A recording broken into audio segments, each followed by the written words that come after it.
Belum lama beredar berita mengejutkan dari TikToker Farel Aditya. Ia dikabarkan berhenti sekolah. Padahal Dr. Richard Lee sudah membayarkan seluruh biaya sekolah dan hidup si Farel. Kekacauan Richard Lee beralasan karena Farel baru sekitar 4 hari bersekolah. Keputusan Farel yang berani berhenti sekolah dan kabur pulang ke Medan jadi penyebabnya. Padahal sebelumnya ia sempat membuat konten bersama teman-teman barunya di SMA Saverius 1 Palembang dengan bahagia. Richard sempat mengancam meminta Farel untuk mengembalikan uang 40 juta rupiah yang menjadi total biaya pengeluaran untuk Farel selama ini. Bagaimana kelanjutannya? Simak video selanjutnya. Permasalahan kan saya nganggap dia sebagai adik angkat saya kan, dan aku juga nganggap ya sebagai keluarga harusnya ini nggak perlu di nggak ada masalah tuh nggak perlu dikontenin atau nggak perlu, ya biasa sih kalau ada masalah ya gitu kan.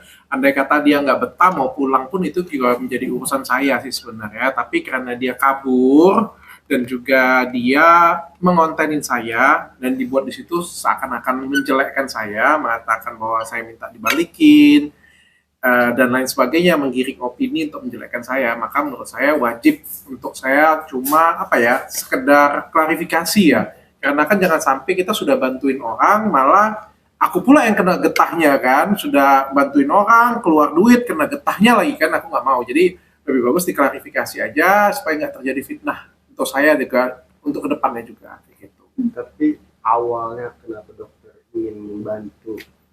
Awalnya itu impulsif banget, gara-gara itu kan sebenarnya lewat di TikTok FYP ya, dia kan kehilangan, nggak diakui oleh ayah dan ibunya. Jadi saya ngelihat, saya sedih, ngelihatnya sedih banget. Habis sedih saya kasih ke konten kreator saya, diundang, datang, ngobrol. Waktu ngomong tuh memang nyampe banget, apa yang disampaikan itu sedih, aku aja sampai hampir nangis kayak gitu punya kan. Nangis, dan aku sampai katanya dia di situ kan berprestasi, pinter dan lain sebagainya. Ya udah, aku pikir aku kan sering banget ya bantuin orang ya kan, setiap orang tuh datang punya prestasi susah aku tuh pasti bantu. Dari dulu tuh kayak sifat aku seperti itu, jadi impulsif ya aku bantu ya. Pas aku bantu aku tanyain dia mau nggak mau, terus aku bilang oke, aku lebih dari sekedar bantu, kamu mau jadi adik angkatku kan. Itu di podcast dan tanpa rekayasa, semuanya itu jalan apa adanya aja. Dia bilang mau, oke ya udah jadi adik angkatku, aku kasih duit pulang itu aku kasih. Bukan aku bilang ini ya, bukan aku mengungkit ya, tapi aku menceritakan faktanya supaya semuanya tahu, karena kan ini jadi beritanya kan sudah jadi konsumsi publik juga ya. Pulang aku kasih duit, kamu beli baju baru, beli sesuatu yang baru, bilang beli untuk oleh-oleh nenekmu, beda lagi, ini ongkosmu untuk jalan-jalan keliling Jakarta, beda lagi. Terus besoknya aku berangkat keluar kota, aku bilang, kamu mau jalan pakai mobilku. Dan mobilku Alphard loh aku kasih. Mobil plus supirku. Dia keliling Monas kemana-mana pakai mobilku. Dan dia seneng banget.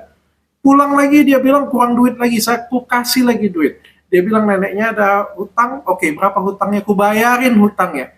Pulang ke Medan, habis ke Medan, yang ngobrol-ngobrol kan, kayak gitu kan, butuh untuk sekolah, oke aku transfer lagi. Jadi 3 kali aku transferin, belum dia balik ke Palembang.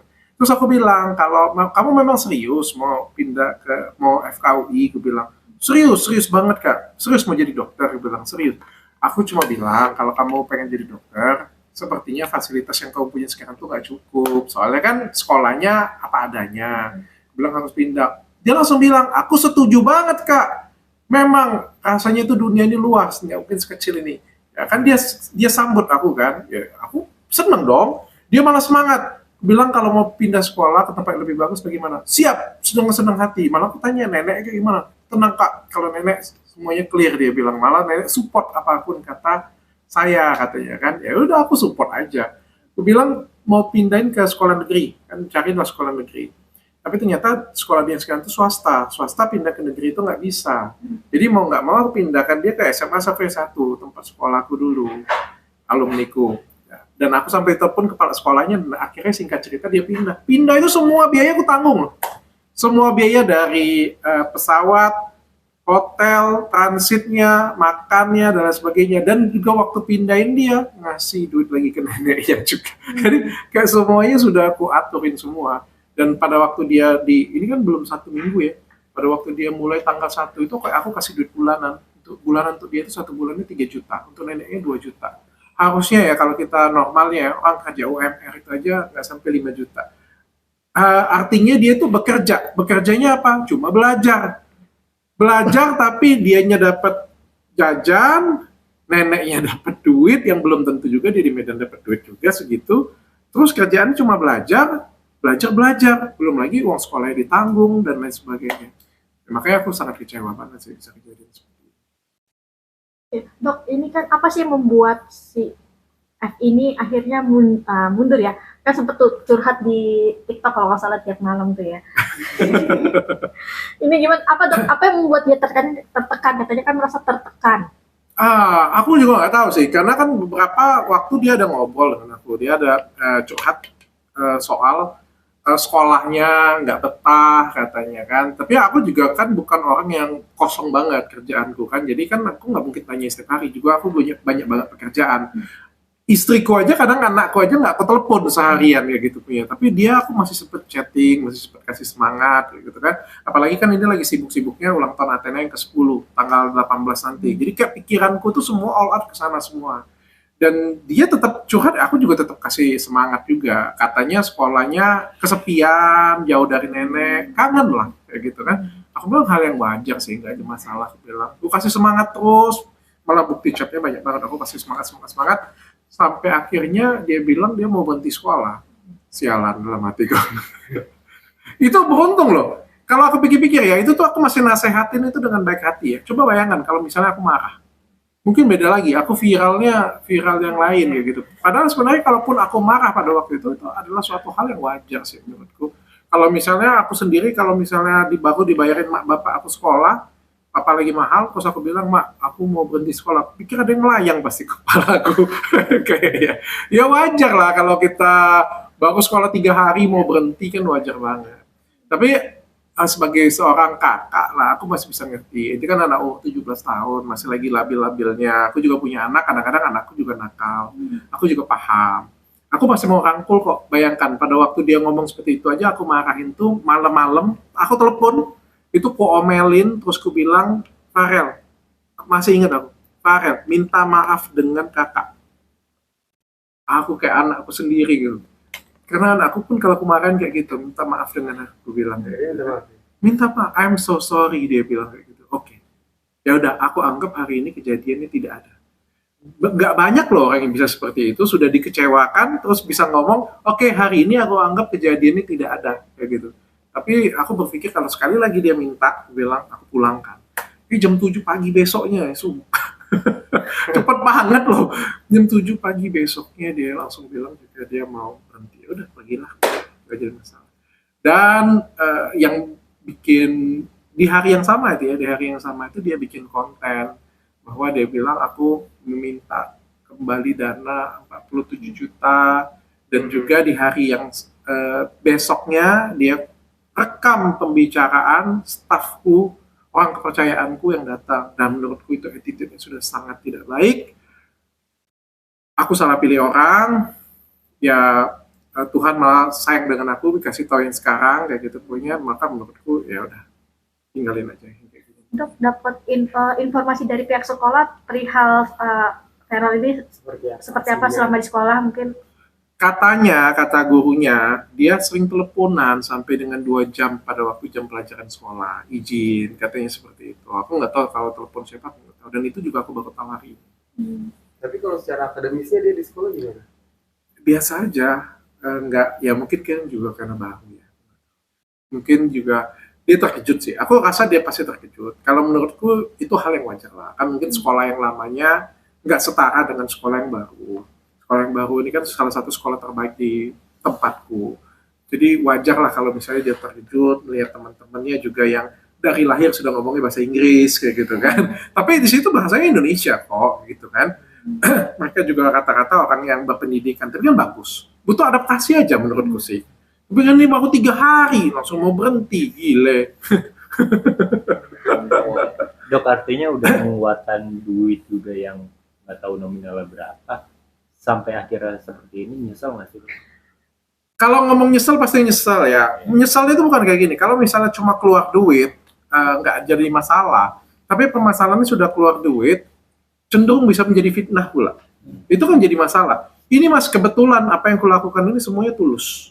Nggak ada yang kututupin, dan aku nggak sempat marahin dia sampai kubentak. Beruntungnya sampai sekarang nggak pernah seperti itu.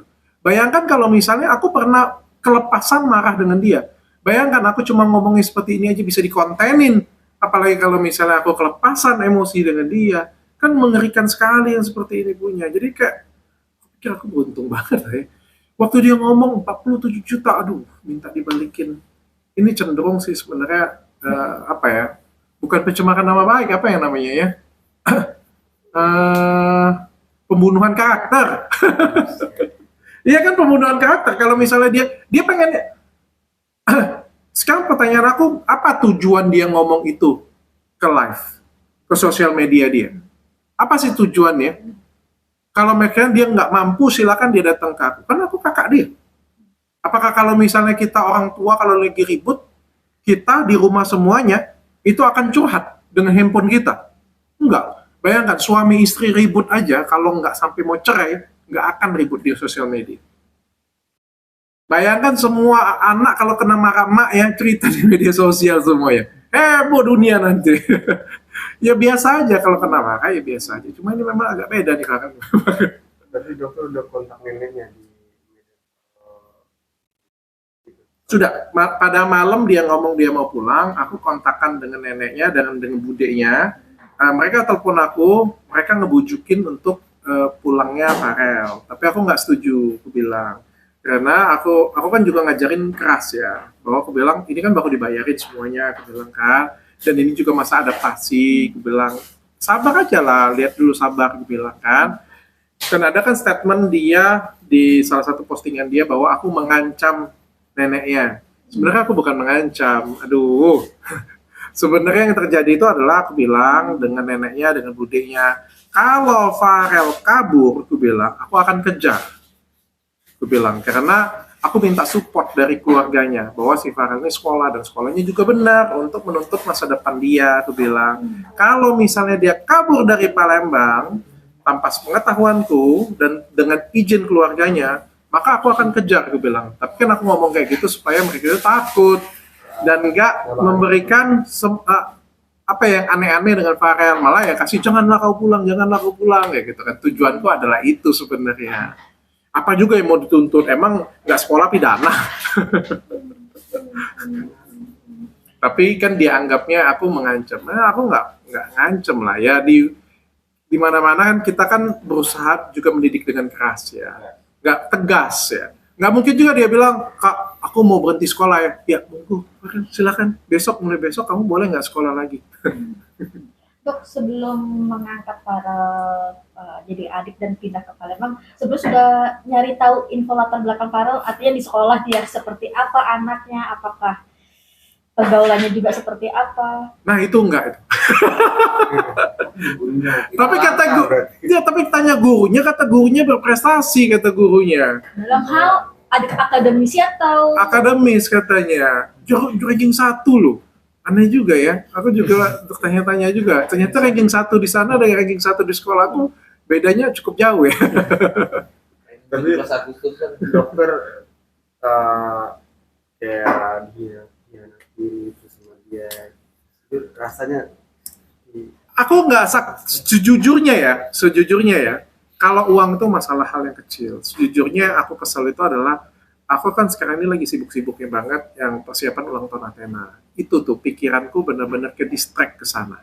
Kayak nggak penting gitu. Apalagi kan dari tanggal, aku tuh sudah tahu dari tanggal 5 kemarin kan memang sudah persiapan itu semua ke sana, tanggal 18. Makanya semua postinganku tuh semuanya tanggal 18 semuanya ke sana.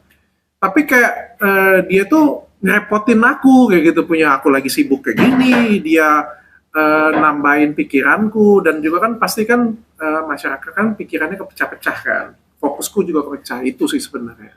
Jadi kayak kesel, sudah ngabisin duit, udah kasih perhatian, tapi juga ujung-ujungnya ngerepotin. Gitu. Kapok lah gue. Dok, bener nggak sih ini kayak tadi kan dokter bilang si Farel ini kayak kurang perhatian segala macam. Apakah anaknya mentalnya selemah itu kah atau gimana? Mungkin nggak bisa jawab ya, mungkin psikolog yang bisa jawab ya. Bisa jadi sih, karena kan usia ini kan adalah usia lagi labil-labilnya ya. Tapi menurutku ini tindakan yang sangat tidak terpuji sih. Mungkin ada, aku bisa ngomong lah, anak umur 17 tahun, mungkin labil, mencari jati diri, oke. Tapi kalau sudah ngontenin, sudah merekam, itu adalah tindakan yang amat sangat tidak terpuji menurutku. Dan tidak layak lagi diberikan kesempatan orang seperti itu punya. Kayak misalnya dengan orang tua, ngomong kotor dengan orang tua ya, itu menurutku sangat tidak terpuji. Ya, mencuri itu sangat tidak terpuji. Tapi kalau misalnya ya labil-labil dikit masih oke lah menurutku ya. Dan kabur itu juga sangat tidak terpuji. Bagaimanapun juga aku adalah orang yang pernah ngebantuin dia pernah menikmati jasaku, uangku, sangat tidak terpuji kalau misalnya dia tidak pamit dengan aku. Harusnya dia bisa datang dengan aku, minta maaf, kena marah ya dah diomelin aja kayak gitu punya, nggak jadi masalah, habis itu dia tetap pulang. Harusnya bisa seperti itu. Ada dugaan azas pemanfaatan. Apa yang dimanfaatkan aku juga bingung. Aku memanfaatkan dia untuk apa? Secara follower aku lebih terkenal. Secara terkenal rasanya aku nggak mau jawab ya. Secara perusahaan, secara duit, secara apa dia manfaatin aku? Aku juga bingung sih. Jadi agak nggak pas, dan juga kan menurutku kisah Farel ini nggak banyak yang tahu dari dulu ya, dan kisah ini kan sebenarnya aku yang angkat sih sebenarnya. Ini mungkin ada beberapa yang tahu, tapi kisah ini kan sebenarnya aku ngelihat bukan mau ku angkat sih. Ini sebenarnya kenapa aku podcastin dia, karena menurutku ini adalah satu contoh yang baik, suatu inspirasi. Tadinya aku melihat anak ini anak yang baik, ada inspiratif kayak gitu ya, makanya aku angkat. Ternyata kena prank juga. Sorry nih dokter, nih maaf. Dokter kan udah terkenal sebagai orang membantu image-nya ya, membantu Farel Janda. Apakah dengan membantu Farel itu mau mengalihkan image? Oh enggak.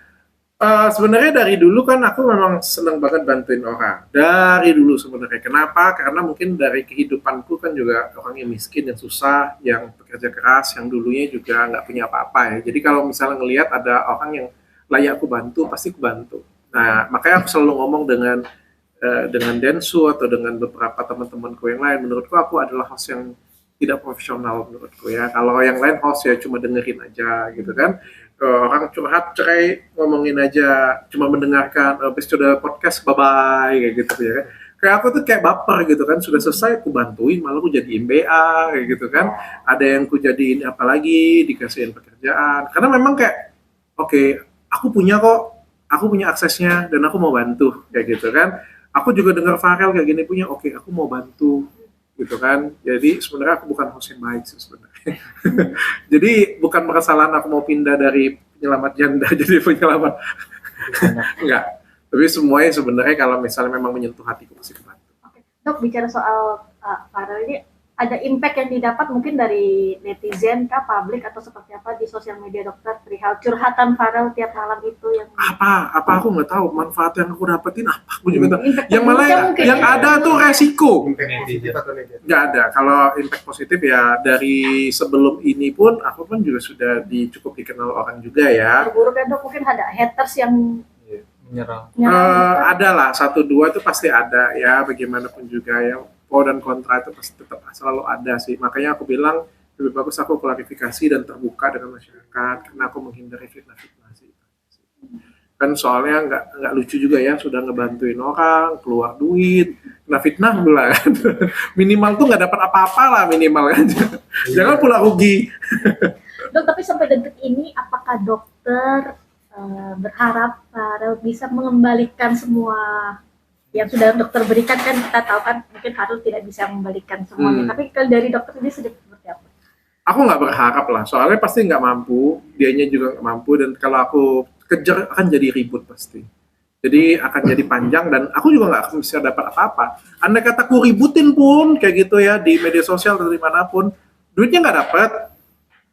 Anaknya jadi benci aku kayak gitu punya, dan dia nggak belajar dari kesalahan. Udahlah, aku ikhlas kok, nggak jadi masalah. Aku fokus aja ulang tahun aja. Tapi Pasti dibayar lebih. Aku percaya. Dari dulu aku selalu percaya kalau ada yang ngomong, oh dokter Richard kenapa selalu usaha makin lama makin naik, makin maju, makin banyak duit. Salah satu rahasia itu adalah kamu tuh tidak pernah kekurangan kalau kamu memberikan. Dan selama ini setiap kali aku kasih ke orang lain, aku tuh selalu dapat lebih. Dan aku nggak pernah, nggak semua apa yang aku kasih itu pasti aku jadiin konten, enggak. Yang kelihatan aja. Dan aku percaya yang kayak gini punya kasus Farel dengan aku memberikan, ini jadi pahala untuk aku. Dan aku percaya, semuanya pasti percaya bahwa ini adalah pahala. Aku nggak boleh kebakar dengan kemarahanku. Kalau aku marah, kesel, gedek kayak gitu punya, malah benci dengan dia, pahalaku kebakar oleh kemarahanku. Jadi udahlah, nggak usah marah lah, ikhlas aja. Memang aku sudah bantu ikhlas, tapi anaknya nggak bisa kayak gitu dan nggak mau maju, ya udah. Itu kan seperti kata dia, hidupku adalah pilihanku. Pilihannya ada di sana, silakan. Yang penting aku sudah kasih jalan, sudah kasih kesempatan, sudah bantu, tapi dia nggak mau. Ini dok, sekolahnya kan baru 5 hari gitu. Jadi ini statusnya sekarang di sekolah itu seperti apa? Nah, aku nggak tahu. Ya, kalau sebenarnya kalau dia baik-baik, pastikan sebenarnya walaupun kecewa ya, pasti aku akan buatkan surat jalan untuk dia balik. Tapi karena dia kabur, maka aku tidak mengurus surat apapun. Harusnya dia nggak bisa melanjutkan sekolah di Medan. Harusnya ya. Karena kan untuk pindah dari Medan ke Palembang, dia perlu surat rekomendasi dari sekolah yang lama, pindah ke Diknas, dari Diknas tembak ke sekolah yang baru. Dari sekolah yang baru, itu harusnya buat rekomendasi lagi untuk balik lagi. Tapi karena ini kabur statusnya, jadi jangan salahkan aku juga ya, karena dia statusnya kabur, jadi aku nggak bisa bantuin apa-apa. Artinya dia sekarang statusnya masih mahasiswanya Masih SMA sampai 1 harusnya. Tapi kalau ntar dia berubah pikiran lagi dalam 1 hari atau 2 hari lagi ke depan, jikalau ya, dokter gimana? Ke saya, aku nggak akan kasih kesempatan. Kalau dia tidak rekam, dia tidak kontenin, aku masih anggap kenakalan remaja, aku masih bisa memaafkan. Tapi kalau sudah kontenin, kalau sudah rekam, itu menurut aku bad attitude banget. Jelek banget attitude. Terakhir ada mau disampaikan buat Gak ada.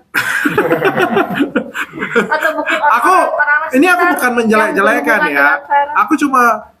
Aku bukan menjelek-jelekan, dan sejujurnya aku tuh malu. Ya, aku tuh malu ketemu dengan media, ngobrol dengan seperti ini punya, mau diangkat, aku tuh malu. Karena menurutku yang bodoh tuh aku. Aku yang salah, aku yang bodoh. Tapi ini tujuannya aku speak up ngomong seperti ini punya, supaya menghindarin fitnah aja.